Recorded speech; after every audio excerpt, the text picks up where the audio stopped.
Okay mga bossing, magandang araw na naman po sa atin lahat. So for today's video natin mga bossing, ayan, at meron tayo dito dumating na Rider 150 na carb edition. So ang issue at problema ng unit na ito mga bossing ay palyado siya, then mausok ang kanyang tambutso, so overfeed na gas, at saka wala siyang minor. Okay, so ang unit na to mga bossing, galing pa to ng Manila. Pero yung may-ari naman is taga dito lang din naman, sa kalapit barangay lang din naman. So hindi niya talaga pinabuksan yung unit at tsinaga niya talagang patakbuhin ng unit simula Manila hanggang dito. At yung dating gasolina niya na halos daw para mga 100 lang yung nagpapagasolina niya.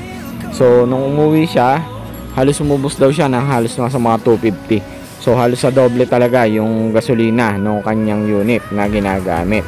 So, ang mga bossing, ang issue at problema ng unit, ang ginawa natin, upon checking natin, diagnose natin ay chinek muna natin yung carburetor. So, binuksan natin yung carburetor kasi baka maaaring nalaglag yung pinaka main jet dun sa loob ng kanyang carburetor. Pero, nung mabuksan natin yung carburetor, wala tayong nakitang issue at problema dun sa kanyang carburetor.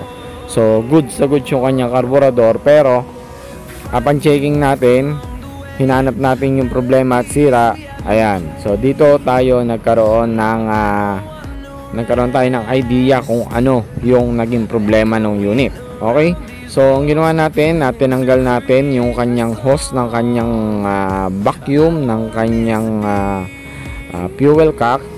Okay, so ang ginawa natin, pagkatanggal natin ng kanyang hose na to, ayan yung itinuturo ko ito mga bossing, yan yung hose. Yan ay papunta doon sa ating fuel cap na kung saan yan yung pinaka vacuum. So humihigo po yun ng gasolina, ay ng hangin. Ayan, dyan yung sa nakalagay mga bossing. Kapag wala po yung taklob, wala po talaga siyang minor kasi singaw yung ating carburetor. Ngayon, pag nakakabit naman yan, yung ating hose na yan, yan po ay hihigop ng hangin. Hangin lang po talaga ang dumadaan dyan para mag-supply naman ng gasolina yung ating isang hose na galing sa ating fuel cap. Kaya ang unit natin mga bossing, saka lang nagkakaroon ng supply ng gasolina kapag umaandar. Kasi nagkakaroon lang ng paghigop yung ating fuel cap kapag umaandar yung unit. So ito yung hose na tinanggal natin mga bossing. So pagkatanggal natin yung hose, so medyo kinalug-alug natin yung hose at ayun, medyo minapansin tayong konting gas. So nakakapagtaka kasi dapat hangin lang yun lumalabas dyan. So anong nangyari, nung chinik ko, tinakpan ko yung etong butas na to. So okay, gumanda na yung andar ng unit. So ibig sabihin talaga, possible talaga may problema is yung kanyang fuel cock. So maaaring yung fuel cock niya ay butas na, yung pinaka diaphragm sa loob, kaya nagkakaroon na ng gasolina etong supply ng ating vacuum. Sa halip na hangin lang yung dumadaloy dito, anong nangyayari, nahihigop na rin niya is gasolina. Kaya nagkakaroon ng overfeed yung ating unit. Okay? So anong nangyayari, nagdadalawa ng supply. So meron ng supply ng gasolina galing carburetor at meron na ring supply galing do sa vacuum. Kaya napakatakaw ng unit. So ito mga bossing yung sinasabi kong diaphragm. Ito yung ating pinaka fuel cock ng ating Rider 150. Okay? So ang gamit nito mga bossing, ngayon makikita natin, ito yung arrow kung saan ito ay galing dun sa ating tangke. Ayan, so kapag wala po nitong ating fuel cock na to, dire-diretso yung tinatawag nating direkta ang gasolina. Ngayon itong kabilang ito mga bossing, ito naman yung supply na papunta dun sa ating carburetor.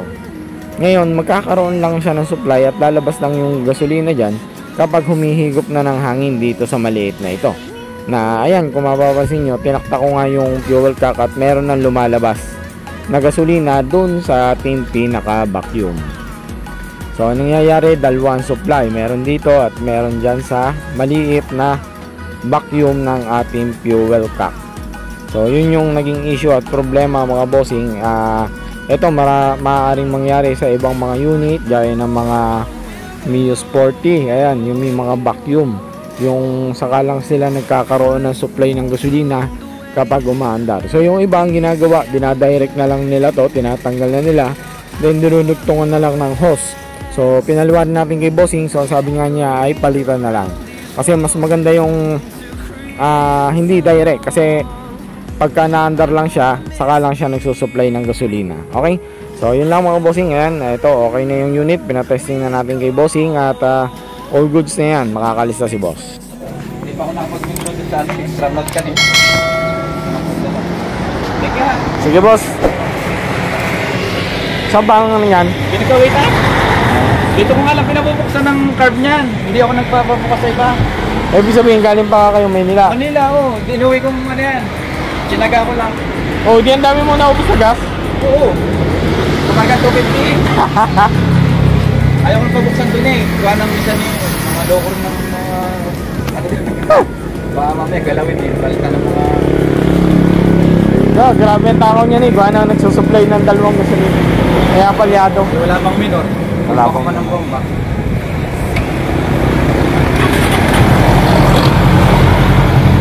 Thank you. Sige ba, salamat.